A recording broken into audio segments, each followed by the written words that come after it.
différé. Allez, bonjour à tous. Donc on commence ce cours en classe virtuelle du mardi 27 avril.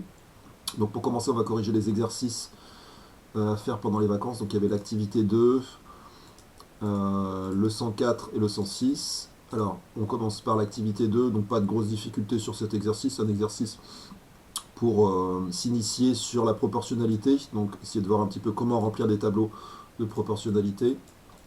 Alors, qu'est-ce qu'on vous demandait dans cet exercice? Anaïs roule à vélo à vitesse constante. À vitesse constante, ça veut dire qu'elle roule toujours à la même vitesse.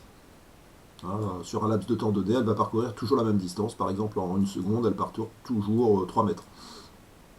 Ce qui est difficile à faire dans la réalité, de rouler à vitesse constante, puisqu'il y a des montées, il y a des descentes. Dans la réalité, c'est dur à faire. Sur une ligne droite, elle parcourt 6 mètres en 4 secondes. Donc, toutes les 4 secondes, à chaque fois, elle fait 6 mètres.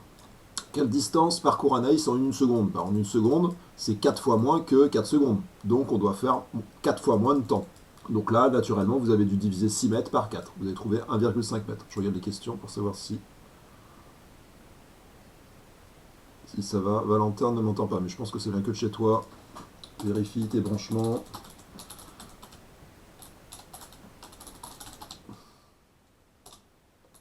Essaye.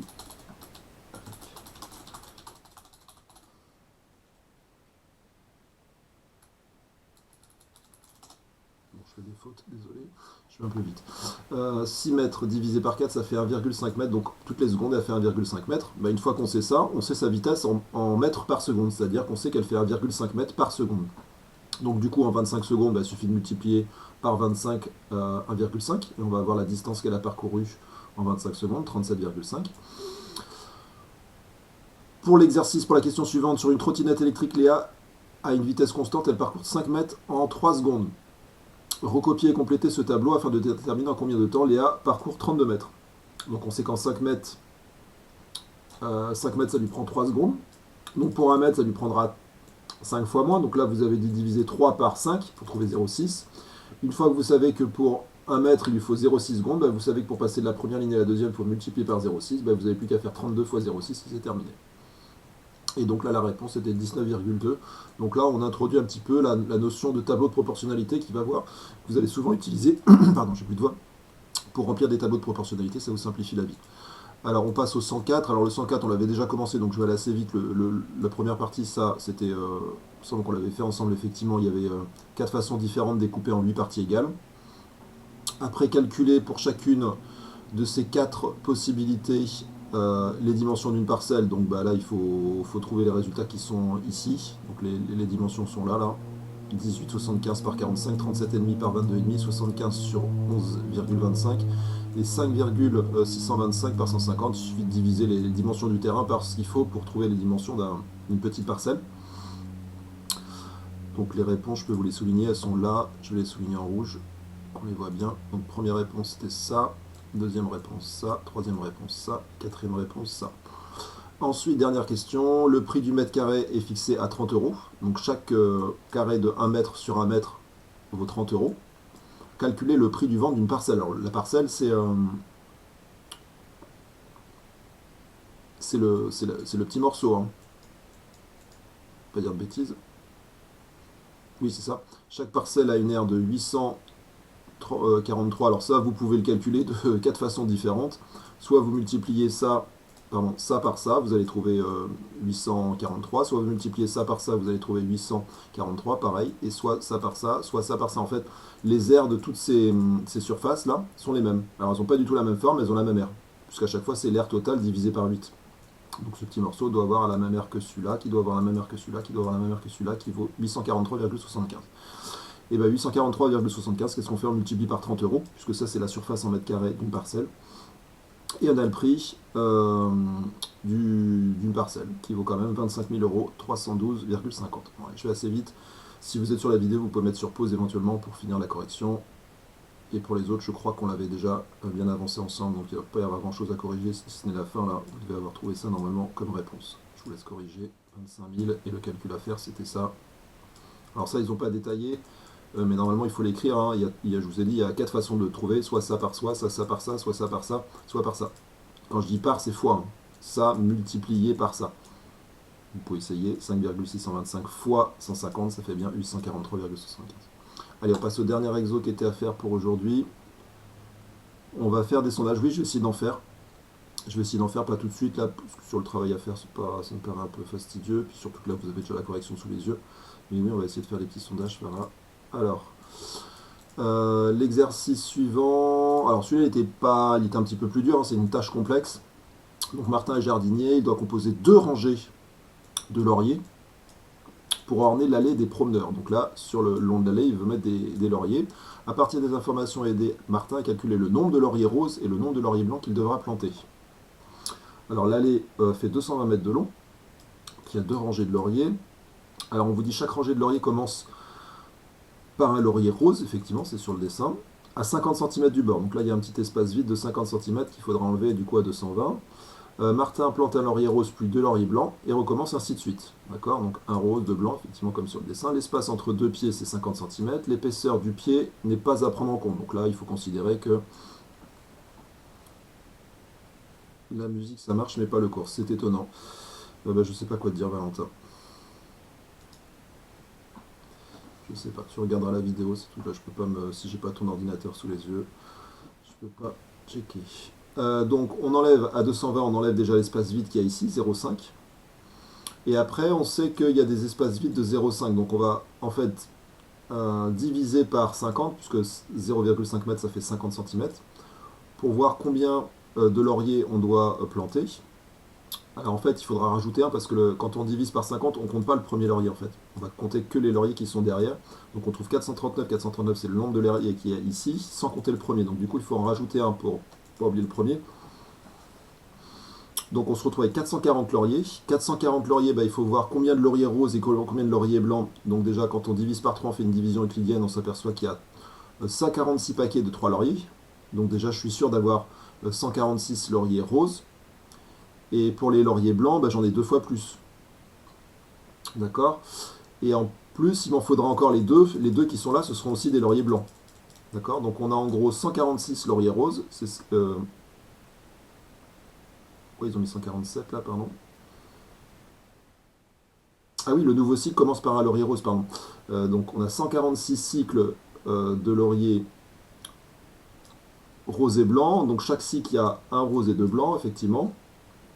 Donc on a 2 lauriers roses qui nous restent, 2 lauriers qui nous restent. Alors dans ce cycle-là, j'ai dit une bêtise, dans ces 2 derniers lauriers qui vont commencer, qui vont commencer un 147e cycle, qui ne sera pas complet, et bien en fait il y aura un laurier rose et un laurier blanc. Donc ça, il faudra le rajouter dans la comptabilité des lauriers roses et des lauriers blancs. Donc on se retrouve effectivement avec 147 lauriers roses. Après, il faut faire 2 fois 146 plus 1 pour avoir le nombre de lauriers blancs. Et après, il faut tout multiplier par 2. Pourquoi? Parce qu'il y a 2 rangées. On a une rangée pour les lauriers sur l'aile gauche et l'aile droite. Donc du coup, il faut remultiplier par 2 les nombres qu'on a trouvés ici pour trouver ces valeurs-là. En gros, ça fait rose, blanc, blanc. D'accord? Et ça, on le fait. Donc ça, c'est juste pour une allée. On le fait 143 fois. 146 fois, pardon. Donc quand on fait ça, on obtient 438 lauriers. Donc tout ça, ça fait 438 lauriers. Nous, on en veut 440. Donc il nous reste encore 2 lauriers à mettre, un laurier rouge et un laurier blanc. Donc voilà ce que donne une allée. Donc après, il suffit de compter combien il y a de rouge et combien il y a de blanc là-dedans.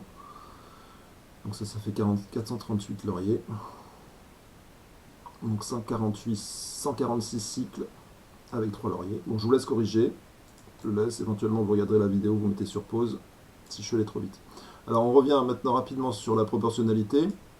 Je vous avais demandé de lire, je crois, le cours de la page, je ne sais plus combien, enfin ce cours-là. Donc on vous expliquait ce que c'était que la proportionnalité et comment remplir des... J'ai mis 438 au lieu de 439. Qu'est-ce que tu me racontes?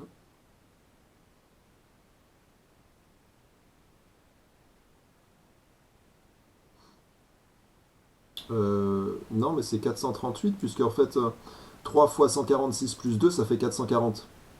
Donc là, ça veut dire que sur mes cycles, j'ai juste 3 fois 146. 3 fois 146, ça fait 438.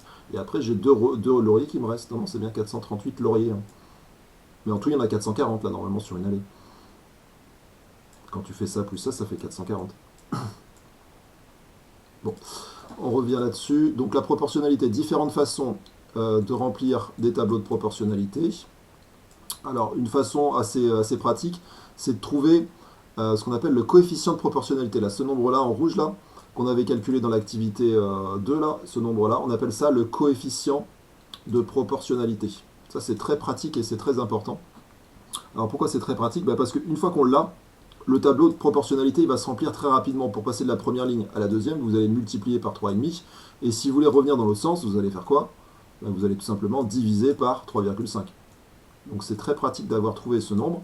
Mais pour le trouver, il faut qu'il y ait au moins un endroit dans le tableau où il y ait deux nombres. L'un en dessous de l'autre. Est-ce que je vois imprimer la leçon? Non, tu le regardes sur ton livre, je vous le donnerai à la rentrée. Donc c'est pas la peine, Valentine.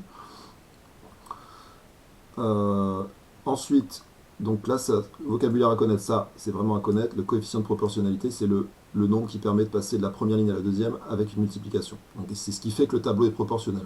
Hein. Ensuite, une fois qu'on a vu cette méthode-là pour remplir des tableaux, on peut aussi multiplier, mais sur les lignes. En fait, si vous avez trouvé le nombre qui permet de passer de cette colonne à cette colonne, par exemple, si vous avez 2,5 fois plus de quantité, vous aurez 2,5 fois plus de quantité ici. Alors, je vais peut-être revenir un petit peu sur la notion de proportionnalité. Vous n'avez peut-être pas bien compris ce que c'est que deux grandeurs proportionnelles. Alors, ici, j'ai fait un petit schéma pour expliquer grossièrement ce que c'est que la proportionnalité. Qu'est-ce que c'est que la proportionnalité? En fait, c'est deux grandeurs qui sont proportionnelles. Alors déjà, qu'est-ce que c'est que des grandeurs? Des grandeurs, c'est des choses qu'on peut mesurer. Donc tout ce qu'on peut mesurer sont assimilés à des grandeurs. Alors qu'est-ce qu'on peut mesurer? Vous pouvez mesurer votre taille en centimètres, vous pouvez mesurer votre masse en kilogrammes, vous pouvez mesurer le prix d'un objet en euros ou en dollars ou en monnaie, vous pouvez mesurer des distances, donc tout ça c'est des grandeurs. Donc là il y a une première grandeur, par exemple, je sais pas moi, une masse ou une masse, et là une autre grandeur, par exemple un prix. Eh bien ces grandeurs-là, ces deux grandeurs-là sont proportionnelles. Si je peux passer de la première grandeur à la deuxième en multipliant par un nombre qui est fixe, qui s'appelle K. Par exemple, quand vous achetez ici vos... Alors c'est quoi? C'est du raisin. Il y a la masse du raisin, il y a le prix du raisin. Et bien ces deux grandeurs-là sont proportionnelles parce que je peux passer de la masse du raisin au prix du raisin en multipliant par le prix au kilo du raisin. C'est-à-dire que chaque kilo coûte un prix fixe. Par exemple, si un kilo coûte 2 euros, et ben à chaque fois ma masse, je vais la multiplier par 2 pour avoir le prix. Par exemple, si j'ai 1 kg, je ferai 1 fois 2 pour avoir le prix. Si j'ai 8 kg, je ferai 8 fois 2 pour avoir le prix. Donc je vais multiplier toujours par ce nombre-là, qu'on appelle le coefficient de proportionnalité, et qui est ici égal à 2. Donc il y a des choses qui sont proportionnelles, il y en a d'autres qui ne le sont pas. Quand vous allez à la station-service acheter de l'essence, c'est proportionnel. Alors qu'est-ce qui est proportionnel? La quantité d'essence en litres avec le prix, en euros. Parce que les prix sur une journée sont fixes. Le prix du litre est fixe. Donc chaque litre que vous achetez va être multiplié par le prix au litre pour avoir le prix. Il y a plein de choses qui sont proportionnelles, mais il y a aussi plein de choses qui ne sont pas proportionnelles. On le verra tout à l'heure dans les exercices. Par exemple, votre taille et votre âge, c'est pas proportionnel. Alors une façon de voir que c'est proportionnel, c'est en gros, si cette grandeur-là double, cette grandeur-là doit doubler aussi. Essayez de réfléchir avec votre taille et votre poids. Votre taille et votre âge, pardon. Si votre âge double, est-ce que votre taille va doubler? Par exemple, si à 10 ans vous faites 1m40, est-ce qu'à 20 ans vous ferez 2m80? Il y a peu de chances de faire 2m80 à 20 ans.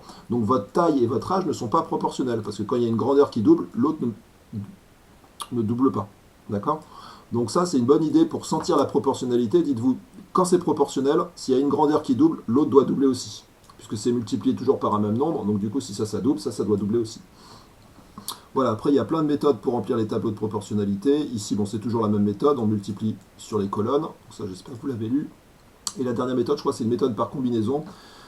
Ici, on a un exemple où on a un robinet qui se vide, je crois. Enfin, qui s'écoule. Oui, c'est ça. Paragraphe B, a priori, ça coule. Oui, c'est un robinet qui est ouvert et qui laisse couler de l'eau. Donc si en 8 litres, si pour 8 litres d'eau, il faut 5 minutes, et pour 20 litres d'eau, il faut 12,5 minutes, et bien du coup, pour 28 litres d'eau, il faut additionner les temps qu'on avait trouvé pour 8 litres et pour 20 litres. Et on trouve comme ça 17,5. Ça, c'est une autre méthode qui permet de combiner les données qu'on avait précédemment pour en trouver des nouvelles. Alors, on va faire les petits exercices là-dessus pour voir si vous avez compris. Donc, les premiers exos que je vais vous donner, normalement, ne sont pas très durs. Alors, On va commencer par ceux-là. 17, 18, 19. Et puis après, je vous ai mis toute la série à faire pour aujourd'hui. On va essayer de faire ça. Si vous avez terminé, vous me dites, j'en rajouterai. Allez, commencez par le 17. Il est à la page 84 normalement.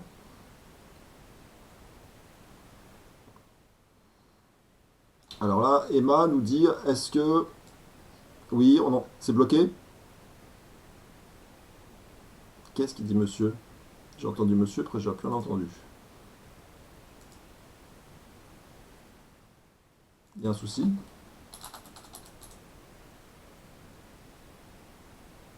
Ah, c'est Lilian qui...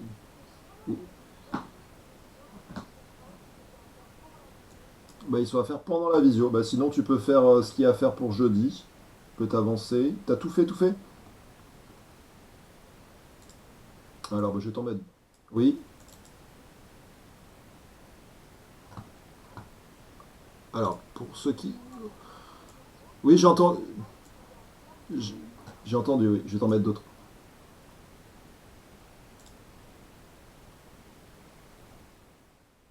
Donc, pour les autres, vous faites ça. Et pour Solal, je crois que c'est Solal qui parlait, qui a bien pas bien compris ce que je voulais qu'il fasse. Bah, tu peux faire 2, 3 et 4 page 79, c'est corrigé à la fin du livre, ça c'est bien. Comme ça, tu n'auras pas besoin de moi. Donc pour ceux qui ont tout fait, exo 2, 3 et 4, page 79.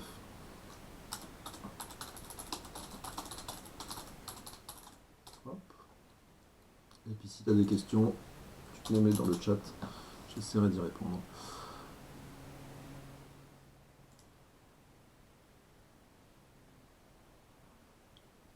Alors est-ce que vous avez bien le 17 sous les yeux là? Et est-ce que vous voyez bien ma souris qui bouge là, en ce moment? Parce qu'Arthur me dit que ça bug. Non, c'est Solal qui parlait, hein, je crois. Alors je vous lance un petit sondage pour voir est-ce que... Ok, Sfara me dit qu'on voit bien. Je lance un petit sondage et vous me dites, d'après vous, est-ce que c'est proportionnel ou pas? Non, c'est 17.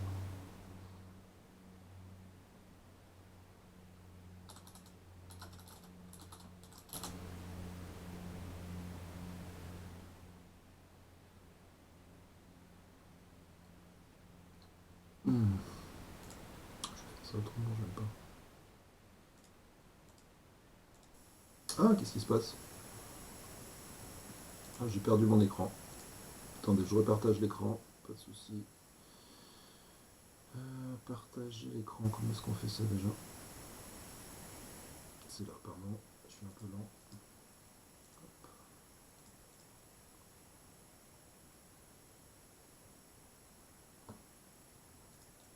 Allez, c'est bon, ça aura apparu, ça devrait marcher chez vous. Ça coupe, ça fait 20 minutes, c'est bon.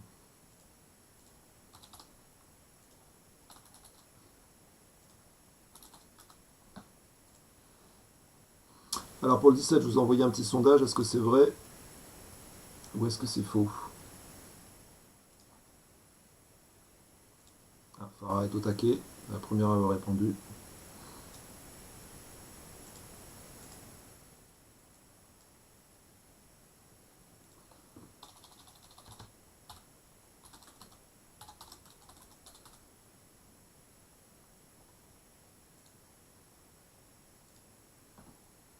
Alors j'en ai.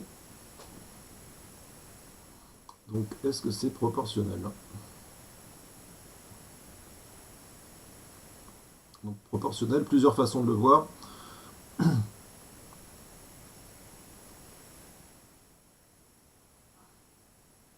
Soit vous dites si cette quantité la double, est-ce que cette quantité la double? Alors ça marche pour doubler, mais ça marche aussi pour je multiplie la première quantité parce que je veux, le nombre qui est là doit être multiplié par exactement la même chose. Par exemple, si je multiplie par 13, ici ça doit être multiplié par 13. Donc ça c'est le fait que c'est proportionnel. Et sinon, je vous l'ai dit tout à l'heure, c'est proportionnel quand la première grandeur, on l'obtient, la deuxième grandeur, pardon, on l'obtient en multipliant la première grandeur toujours par un même nombre.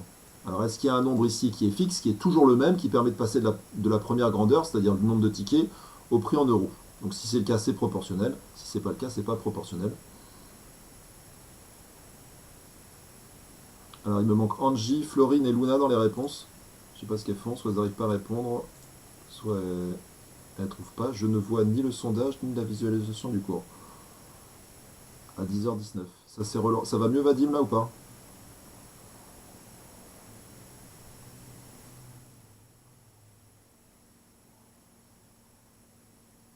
Je termine le sondage. Alors pour le sondage, félicitations à Arthur Farr, à Lilian Linsley, Louise, Maël, Solal, Valentine, Valentin et Valentine, pardon. Et Vadim, je le vois plus. Il a disparu Vadim. Je sais pas ce qui s'est passé. Non, il doit y avoir un bug.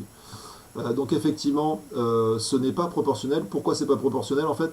Un ticket ici ça coûte 2 euros, et là 5 tickets ça coûte 8 euros. Donc en fait le prix du ticket, si vous regardez bien, c'est pas toujours le même. Ici le prix du ticket c'est 2 euros, et quand vous multipliez 5 tickets par 2 euros, vous devriez tomber sur 10 euros. Et en fait vous tombez sur 8 euros. Et donc du coup c'est pas proportionnel. Et ça vous met le doigt sur quelque chose. En fait, ce que fait le manège là, c'est qu'en gros, euh, le prix d'un ticket, plus vous en prenez, et plus le prix d'un ticket est moins cher, est un peu moins onéreux. Et ça, c'est une notion qui fait que ça casse la proportionnalité. Dès que vous avez comme ça des promotions où le prix de l'objet va diminuer au fur et à mesure que vous prenez une grande quantité, et ben ça va vous casser la proportionnalité.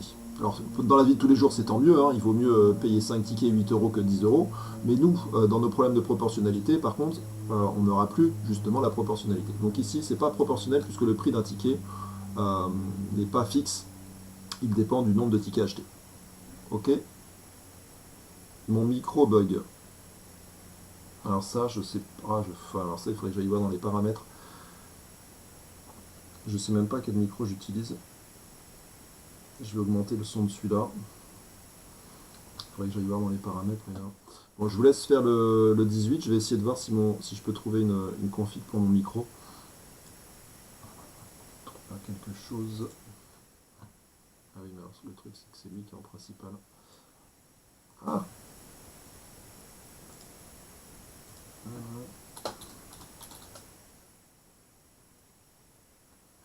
Configuration du microphone.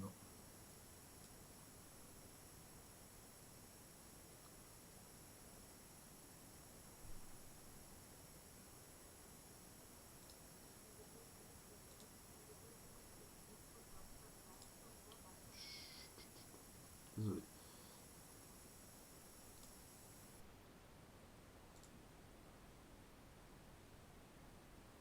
Alors le 18. Alors le 18, il faut 3 minutes pour cuire un œuf à la coque. Faudra-t-il 2 fois plus de temps pour cuire 2 œufs à la coque? Et après le B, le nombre d'œufs et la durée de cuisson sont-ils proportionnels?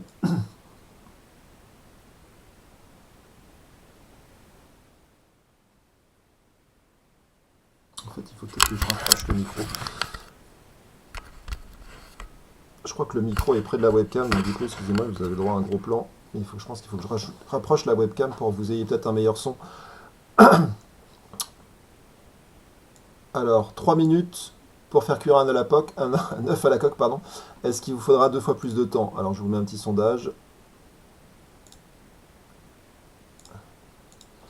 Pour le 18, pour le petit A, qu'est-ce que vous en pensez? Est-ce qu'il faut 2 fois plus de temps d'après vous ou pas? Ah, j'espère qu'on voit pas les réponses. Normalement, non. Hop. Oh, on a des experts en cuisine.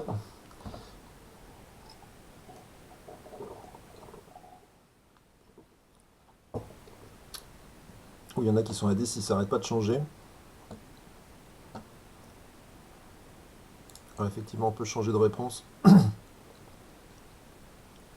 Alors, je fais un sondage, Vadim. Je pense que tu dois avoir un souci. Des fois, les sondages n'apparaissent pas. Peut-être que chez toi, ça fonctionne pas bien. Effectivement, tu n'arrives pas à répondre. Alors, qu'est-ce qui nous manque? Il nous manque Florine et Vadim. Alors, Vadim, je crois qu'il peut pas répondre. Et Florine, pareil, je sais pas si ça bug chez elle ou si elle n'a pas trouvé la réponse. Alors, pour le A, en fait, faudra-t-il 2 fois plus de temps pour cuire 2 œufs à la coque? La réponse, c'est non, en fait. Si il vous faut 3 minutes pour cuire un œuf, quand vous mettez vos œufs dans la casserole, en fait les œufs ils seront tous les deux à la même température dans l'eau bouillante. Donc il faudra exactement, enfin un tout petit peu plus de temps avec la physique. Je pense que le deuxième œuf va absorber un petit peu de chaleur dans la casserole, mais ça vous prendra pas de 3 minutes en plus, hein. Donc là, la réponse est non, parce que vous avez répondu de façon majoritaire, mais il y en a quand même qui se sont trompés. Alors Angie a bien répondu, Arthur aussi, Farah aussi, Lilian aussi, Linsley a bien répondu, Luna, Maël et Valentine. Tous les autres n'ont pas répondu ou se sont trompés. Donc effectivement pour le A c'est non. Et pour le B, le nombre d'œufs et la durée de cuisson sont-ils proportionnels? Je pense que vous avez compris que si ici c'était non, bien entendu, là c'est non, puisque si vous avez, pour que ce soit proportionnel, je vous l'avais dit, quand il y a 2 fois plus d'œufs, il devrait y avoir 2 fois plus de temps. Et là on vient de voir que c'était justement pas le cas. Donc a priori, pour le 18, c'est pas proportionnel. Il ne faut pas 2 fois plus de temps, mais le temps pour cuire deux. Alors il ne faut pas 2 fois plus de temps, mais le temps pour cuire. Qu'est-ce que c'est que cette phrase? Donc un bout là. Il ne faut pas 2 fois plus de temps, mais le même. Ah, le même, c'est moi qui lis mal. Mais le même temps pour cuire 2 œufs. Alors je pense que ça, en réalité, doit y avoir quelques petites secondes en plus, logiquement. Donc, ça ne doit pas être énorme. Mais le deuxième œuf doit absorber un petit peu quand même de chaleur au niveau de la physique. Thermodynamique, je pense que ça doit prendre quelques secondes en plus. Donc il faut 3 minutes pour cuire 2 œufs, effectivement. Et le nombre d'œufs et la durée de cuisson ne sont donc pas proportionnels. Voilà. Allez, le 19 maintenant. On vous donne un exemple. Hervé a 11 ans, il chose du 38. Peut-il connaître avec exactitude sa pointure à 30 ans? Alors oui ou non. La pointure et l'âge d'une personne sont-ils proportionnels? Bon, ça c'est facile, je crois que je vous en ai déjà un petit peu parlé tout à l'heure. Allez, je refais un petit sondage. Là, c'est des exos qui sont vraiment pas durs. Je vais couper l'ancien. Donc 19.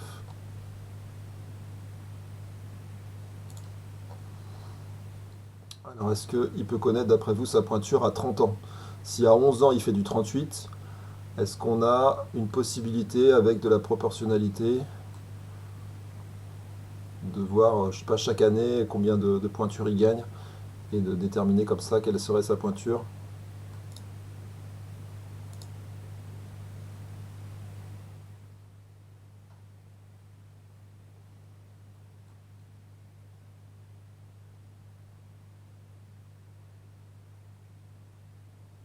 Ah, il me manque 6 réponses. Il me manque Angie, Florine, Vadim et Valentine.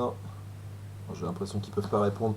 Donc la réponse, bien entendu, encore une fois, ici, c'est non. Il n'y a aucun moyen, à l'heure actuelle, à moins peut-être que dans quelques années, avec le code génétique, on sera capable de savoir ça. Mais là, à l'heure actuelle, à 30 ans, on ne peut pas prédire. Enfin, on peut peut-être faire des estimations, mais ça va être difficile de trouver avec exactitude sa pointure à 30 ans.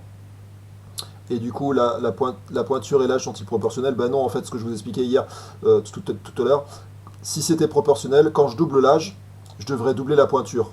Donc si à 11 ans il fait du 38, est-ce qu'à 22 ans il va faire du 72, 76? Jamais de la vie.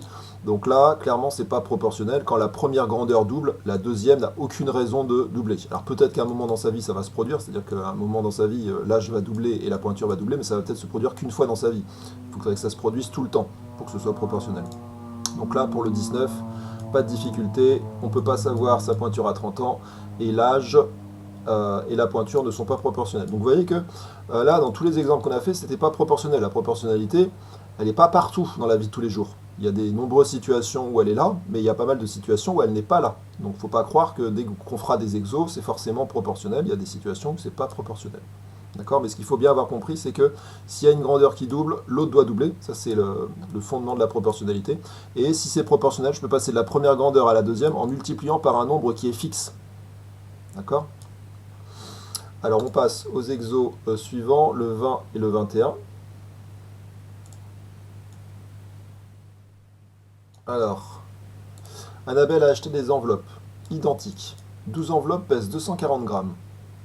Quelle est la masse de 3, puis de 27 de ces enveloppes? Allez, je vous laisse chercher. Je vais couper le sondage là parce que j'en vois qui répondent encore.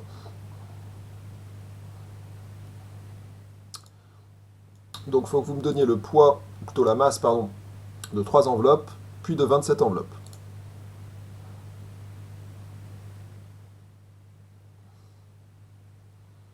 Donc, je vous laisse un peu de temps. Et puis j'enverrai un sondage pour voir vos réponses.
Alors, je vous mets trois réponses possibles pour le. Alors là, c'est juste pour le. Ah, pardon, j'ai mis le prix, je me suis trompé, c'est pas le prix, c'est le. C'est la masse, hein, bien sûr. Là, j'ai mis un mauvais truc ici. Donc, vous. Donc, c'est la masse de trois enveloppes, pas le prix. Alors, je vous ai mis 80 grammes, 60 grammes, 40 grammes, 30 grammes. Donc, 12 enveloppes, ça pèse 240 grammes. 12 enveloppes, je vais mettre ENV en abréviation, ça pèse 240 grammes. Combien pèse juste 3 enveloppes? Hop. Alors, il n'y en a que 3 qui ont répondu pour l'instant. Donc 8 réponses, on va attendre encore un peu, parce que visiblement vous n'avez pas fini.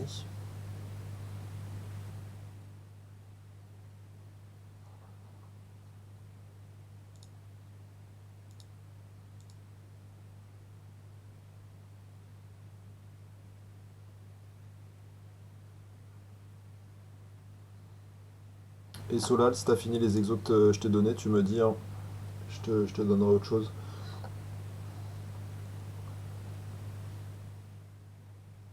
D'ailleurs, je vais peut-être remettre les exos ici, là, ceux qu'on avait tout à l'heure. Je vais faire un petit copier-coller, hop.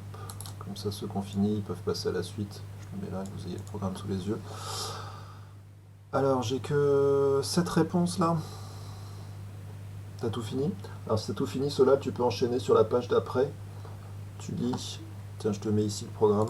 Alors, j'espère que tu as vérifié tes réponses à la fin du livre et que tu n'es pas allé à 200 à l'heure comme d'habitude, là où tu as rédigé à moitié, que tu as bien écrit des calculs et que tu as bien mis des phrases réponses. Mais je suis pas là pour vérifier. Alors, l'exercice 5, page 81. Ça, c'est un exo corrigé. Et après, tu peux faire ceux qui sont juste en dessous. Là, c'est un petit peu plus dur. C'est sur la proportionnalité, c'est sur les pourcentages. Euh, J'espère que tu vas y arriver. 6, 7, 8, 9, 10, 11. Page 81. Voilà, ça devrait être occupé, j'espère.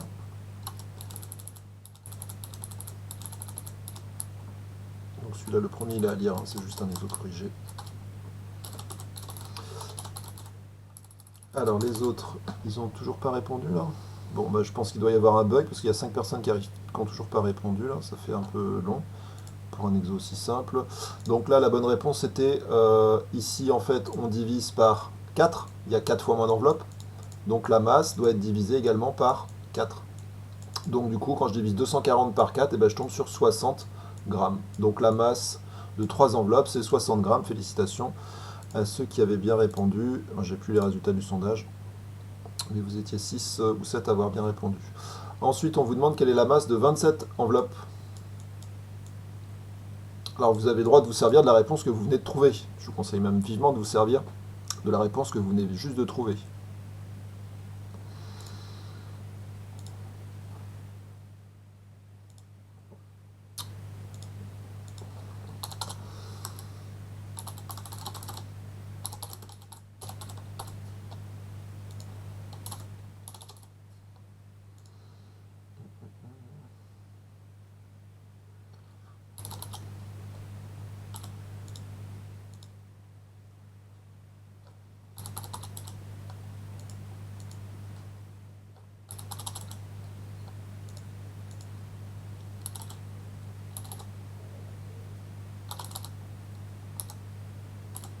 Alors on me demande en grammes a priori, bon je vais mettre.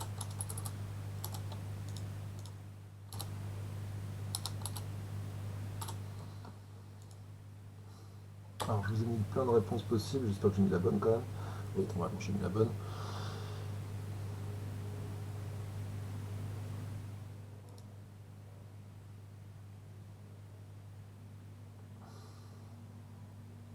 Et après, vous passez au 21, et puis si vous avez fini, bah, vous continuez la 38-39.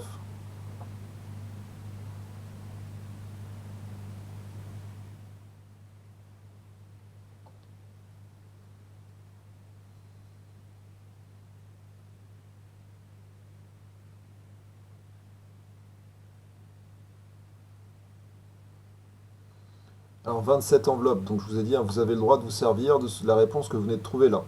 Là, vous savez la masse de 3 enveloppes, ça va vous être très utile pour trouver la masse de 27 enveloppes.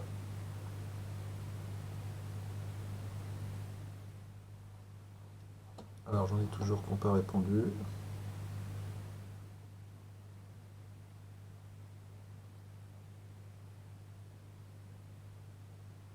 Il y en a qui n'arrêtent pas de changer de numéro là, je sais pas ce qu'ils font.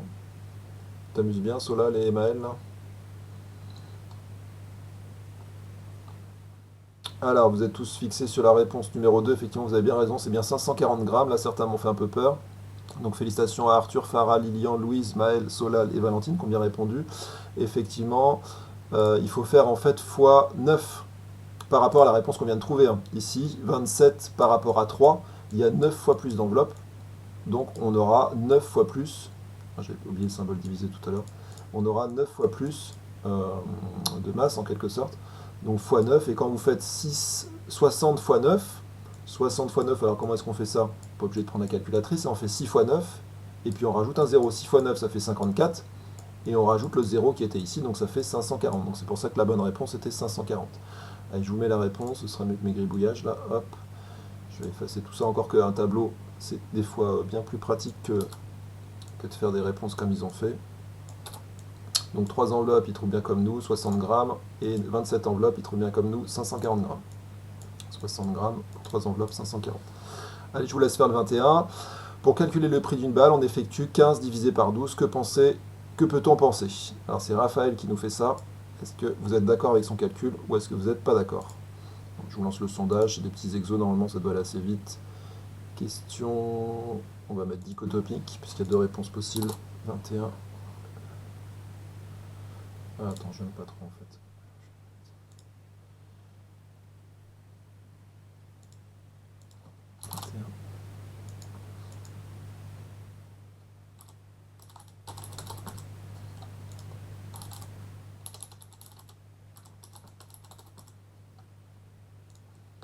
Alors, est-ce que vous êtes d'accord avec ce que dit Raphaël ou est-ce que vous n'êtes pas d'accord? Donc, pour trouver le prix d'une balle, il fait 15 divisé par 12.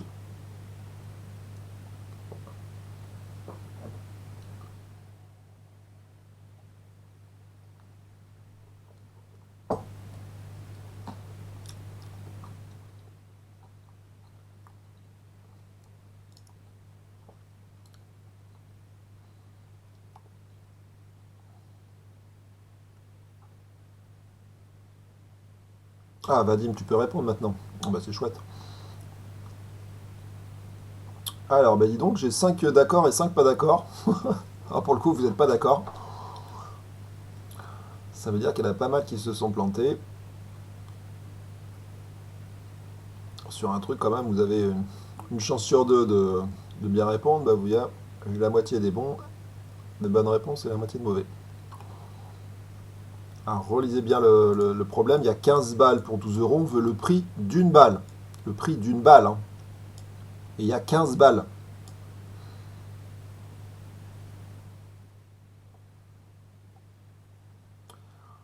Alors, je vais corriger. Donc, la bonne réponse, c'est pas d'accord ici. Donc, félicitations à Angie, Farah, Lilian, Linsley, Luna, Solal et les autres se sont plantés là. En fait, si vous avez 15 balles, ça veut dire que pour avoir le prix d'une balle, bah, il faut diviser par 15 et pas diviser par 12. Là, lui, il fait 15 divisé par 12. Donc en gros, lui, il est en train de calculer avec 1 euro, on a combien de balles? Et d'ailleurs, ça ne va pas tomber juste. Donc son calcul est pas fait dans le bon sens ici. Le bon calcul, c'est 12 euros divisé par 15 balles, puisque c'est pour avoir le prix d'une balle, vu qu'on a 15 balles, il faut diviser par 15, puisqu'on a 15 fois plus de balles que ce qu'on voudrait ici, puisque nous on veut le prix d'une balle. Donc là, le bon calcul, c'était celui-là, et donc lui il s'est trompé. Alors je vous mets la correction, c'est un peu plus détaillé. Qu'est-ce que j'ai fait? Solal, là, qu'est-ce qu'il me fait? Alors Solal, où es-tu? Je le vois, le sondage. Oui, bah, je vais le couper. Sinon vous pouvez le réduire vous-même, le sondage, je crois. Je le vois pas, le sondage, ou je le vois? Je le vois, bon. Bon, qu'est-ce que c'est que ce truc? Bon, ok. On passe aux exos suivants. Je vous laisse peut-être un petit peu de temps pour corriger. On va peut-être pas copier tout ça comme correction. Raphaël se trompe, ça c'est. Qu'est-ce qu'il y a, Solal? Ah, Solal, si tu demandes la parole, faut parler, sinon arrête de cliquer sur demander la parole. Je t'entends pas, Solal. Il doit y avoir un problème avec ton micro écrit dans le chat, ce sera plus pratique. Il y a. Bon, c'est ce que je vous expliquais tout à l'heure. Je t'entends pas, Solal. Alors, si tu lis l'exo, tu peux lire le cours, ou sinon l'exo résolu, il devrait bien t'aider. Mais effectivement, si tu es bloqué, tu peux lire le cours qui est juste à côté à la page 80. Ok? Je sais pas s'il m'entend. J'ai baissé le micro, non mais c'est peut-être pas ça qu'il faut que je fasse. Allez, on passe aux exos. Donc oui, attendez, j'ai essayé de vous dire qu'est-ce qu'il faut copier au niveau de la correction. Ça, il faut le copier. Et Raphaël se trompe. Donc, et puis ça et ça, je pense qu'au niveau de la correction, vous n'êtes peut-être pas obligé de tout copier. Ça va être un petit peu long.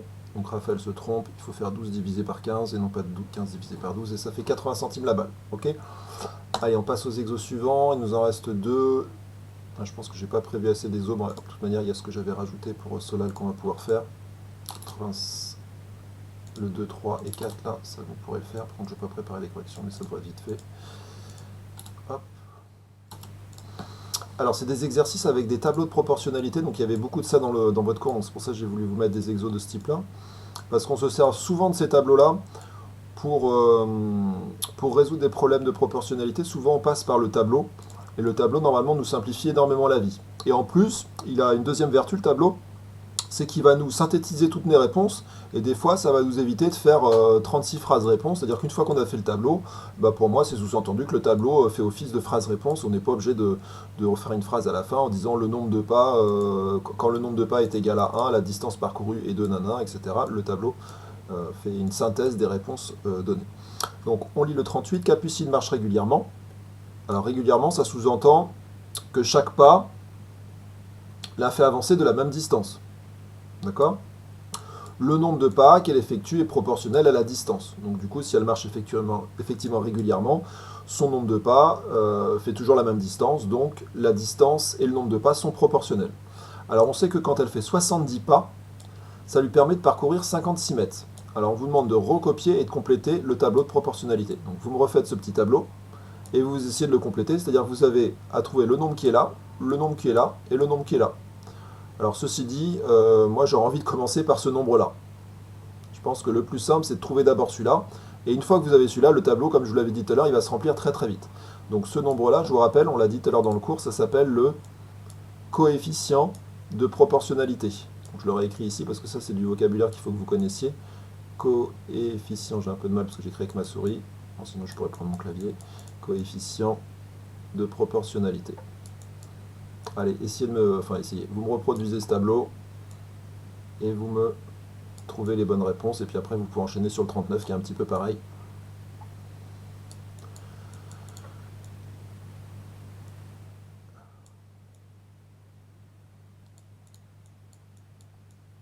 Voilà, magnifique. Donc le nombre qui est là, c'est ce qu'on appelle le coefficient de proportionnalité. Et c'est en général par ça qu'il faut commencer.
Donc, il faut reproduire le petit tableau. Je vais lancer un sondage pour savoir... qu'est-ce que je peux vous poser comme question? Bah tiens, quel est le coefficient? Coefficient.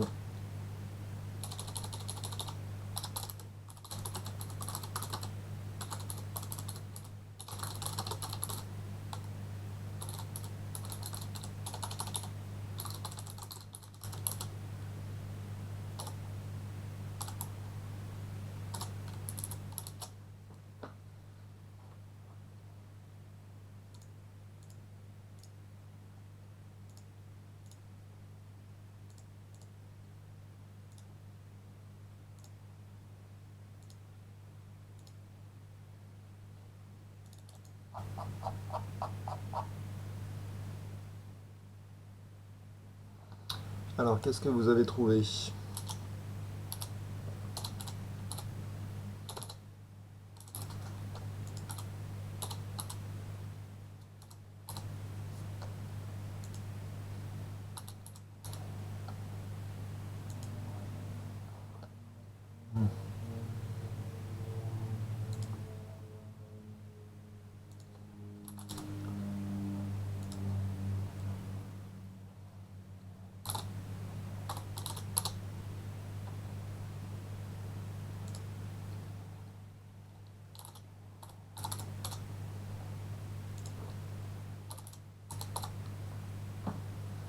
Alors, je vous propose 4 réponses pour le coefficient de proportionnalité. J'ai mis ça, ça et ça. Tiens, je vais en rajouter encore une. Je peux pas mettre plus de 5 réponses. Alors, je vous propose 0,6, 0,4, 0,8, 1,25 ou 1,2. Donc là, ce que je vous pose comme question, c'est juste le nombre en rouge là, hein. Ce nombre-là, qu'est-ce que vous avez mis? Est-ce que vous avez mis 0,6, 0,4, 0,8, 1,25 et 1,2?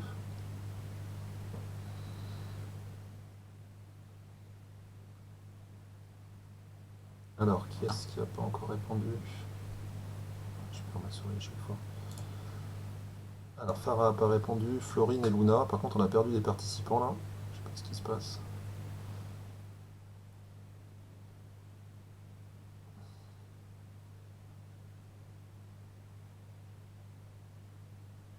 Bon, Florine, je pense qu'elle n'arrive pas à répondre.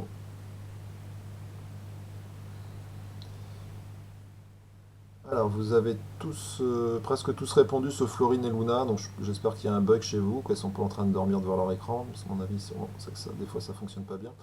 Alors, vous êtes 7 personnes à avoir répondu la bonne réponse. Alors, les bonnes réponses, c'est Angie, Arthur, Farah,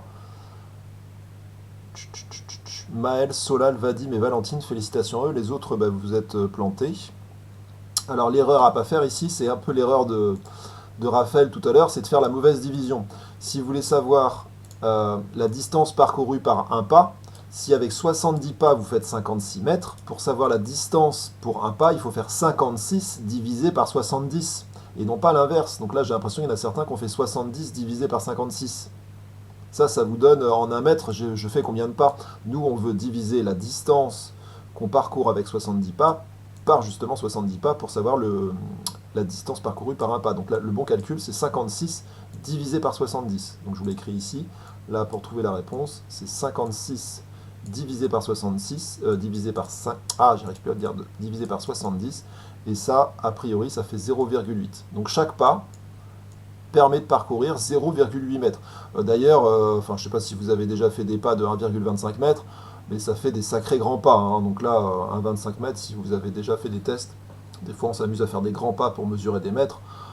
Pour faire des pas de 1,25 mètres, il faut avoir des sacrées grandes jambes. Donc là, ça paraissait un petit peu déjà bizarre d'avoir des pas aussi grands. Et une fois que vous avez ça, bah, le tableau il se remplit très très vite. Là, je vous laisse quelques secondes pour finir. Il n'y a plus de difficulté.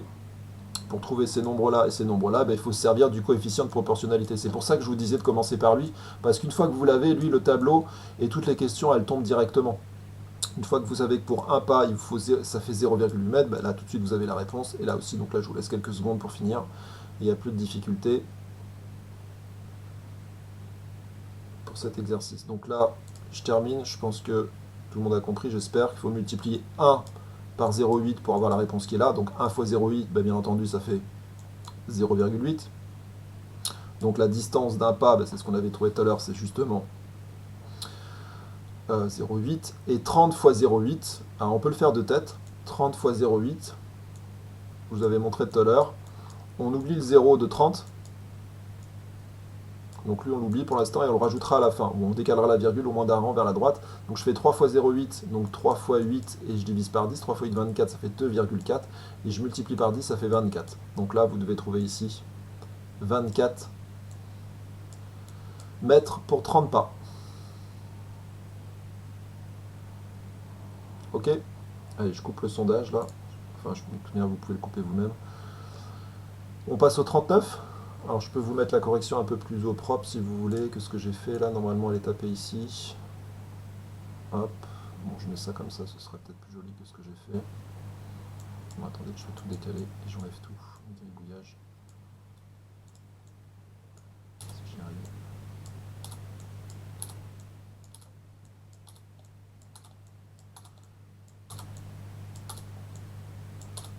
Alors ça, c'est la correction au propre. Voilà, je mets à la place de l'énoncé. Allez, maintenant vous avez le 40 à faire. 4 bouteilles identiques contiennent 6 litres d'eau. Recopier et compléter ce tableau de proportionnalité.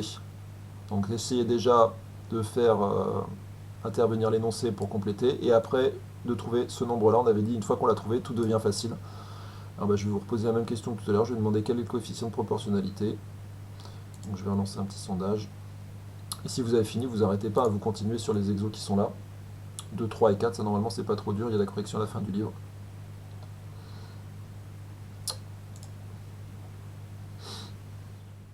Alors, questionnaire.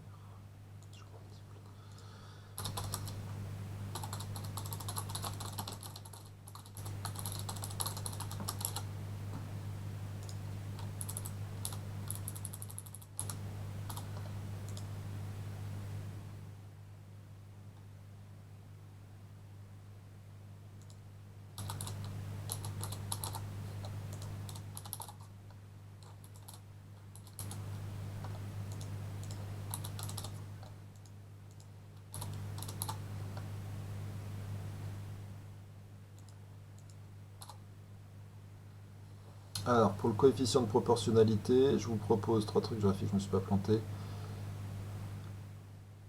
C'est quoi? Alors, j'ai pas mis l'unité par contre. Bon, c'est des litres. Hein. Ben non, il n'y a pas d'unité puisque c'est le coefficient, je suis bête. Le coefficient, il n'y a pas d'unité. Alors, je vous propose 5 réponses possibles. 0,75. Donc, il n'y a pas d'unité hein, puisque c'est le coefficient qui est là. Hein. Moi, ce que je demande, c'est ça. Le coefficient de proportionnalité, c'est ce nombre-là. Bon, je ne vais pas le réécrire, mais c'est ça que je demande. Dans le petit sondage, là, je vais demander quel est le nombre qui est ici. Alors, je laisse un peu de temps, parce qu'il y a 9 personnes qui n'ont pas encore répondu. Donc, ça veut dire qu'il faut que je laisse du temps. Donc, il faut recopier et compléter le tableau. Donc, vous tracez un petit tableau comme ça, c'est vite fait.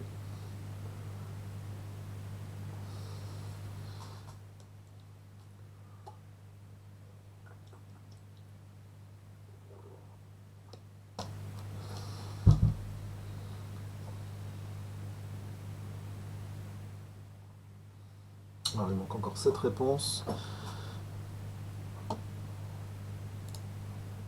Alors, qui est-ce qui a bien répondu?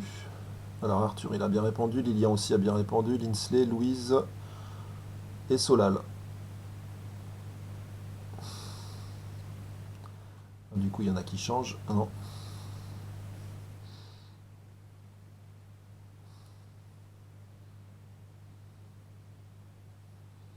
Donc, c'est toujours pareil, hein, ce que j'ai expliqué tout à l'heure. Pour trouver ce nombre-là, là, c'est celui du bas divisé par celui du haut, en fait.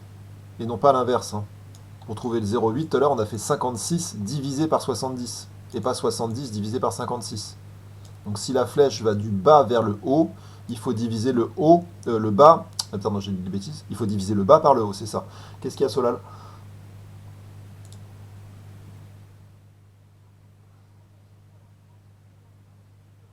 J'en sais rien du tout. Ça te va? Je sais pas, je peux pas te répondre, Solal. J'ai pas d'infos par rapport à ça. Ça m'étonnerait. Mais on verra. Je sais pas, Solal. On finit le 39. Il reste quelques. Il y a les quatrièmes qui devraient pas tarder à arriver.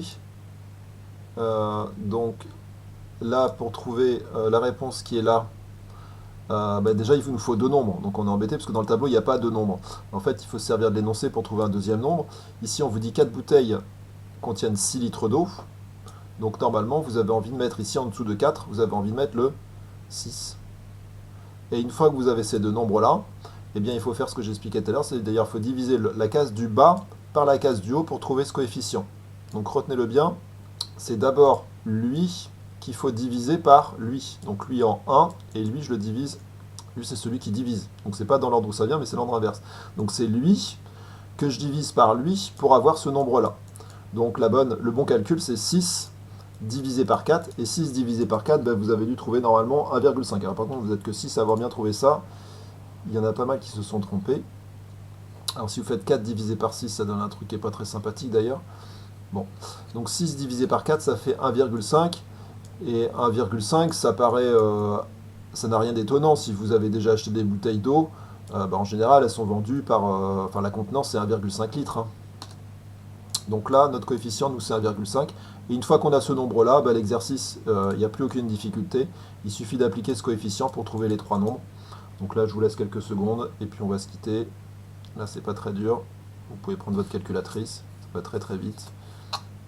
Vous faites 1 fois 1,5. Bah, vous avez dû trouver ici 1,5.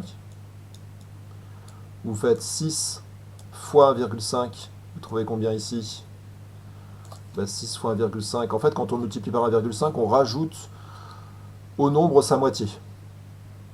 Donc à 6, je lui rajoute sa moitié. Bon, la moitié de 6, c'est 3. Je rajoute à 6 sa moitié, ça fait 9. Donc là, vous avez dû trouver 9. Et pour 10, 10 fois 1,5, ça fait 15. Donc vous avez dû trouver ces réponses-là. Alors je vérifie que je ne me suis pas trompé. Normalement, il y a les réponses qui sont là. Hop. Donc c'est bien ça. Donc 6 divisé par 4, ça fait 1,5. Oui, là, j'avais pas fini le calcul. Égal à 1,5.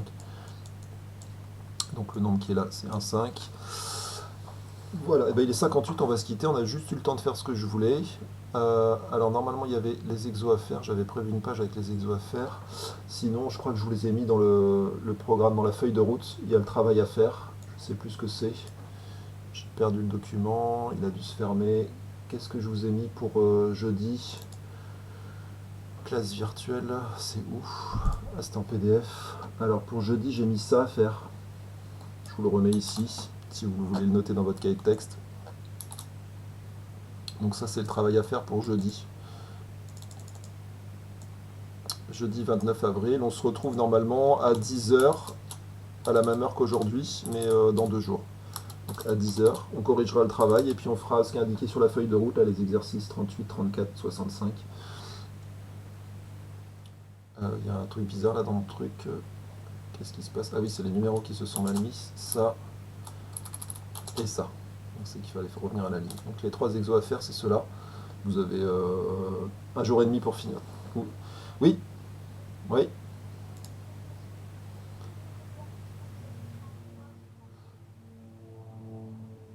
Ben non, on va les faire ensemble en fait. Toi tu fais ceux-là, là, ceux que j'ai indiqués ici, parce qu'après si tu les fais, tu risques de t'ennuyer, puisque ou alors t'en fais d'autres. Si tu as envie de t'occuper, t'en trouves d'autres à faire. Tu fais tous ceux qui sont en jaune dans ton livre. Mais si tu fais ceux-là, après tu vas être un peu en décalé, tu vas te retrouver à. Bah, finis plutôt ceux que je t'ai donnés pour aujourd'hui, là, tous ceux sur les pourcentages. Parce que sinon tu vas t'ennuyer pendant la séance, là tu vas être complètement décalé. Bon, je vous souhaite une bonne journée. Il est 11 h, les quatrièmes sont déjà un petit peu arrivés d'ailleurs, je crois. Oui. Je vous souhaite une bonne journée, les sixièmes. Si vous voulez rester avec le cours des quatrièmes, vous pouvez essayer de rester, mais ça risque d'être un peu compliqué. Encore que c'est faisable, c'est sur l'orientation dans l'espace. Sinon, je vous souhaite une bonne journée et à jeudi.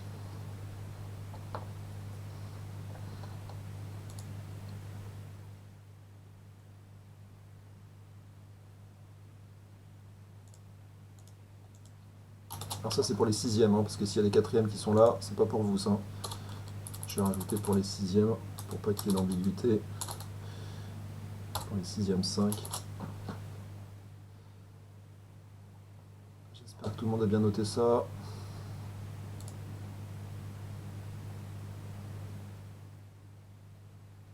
Alors bonjour aux quatrièmes qui viennent d'arriver. Je vais alors couper la vidéo.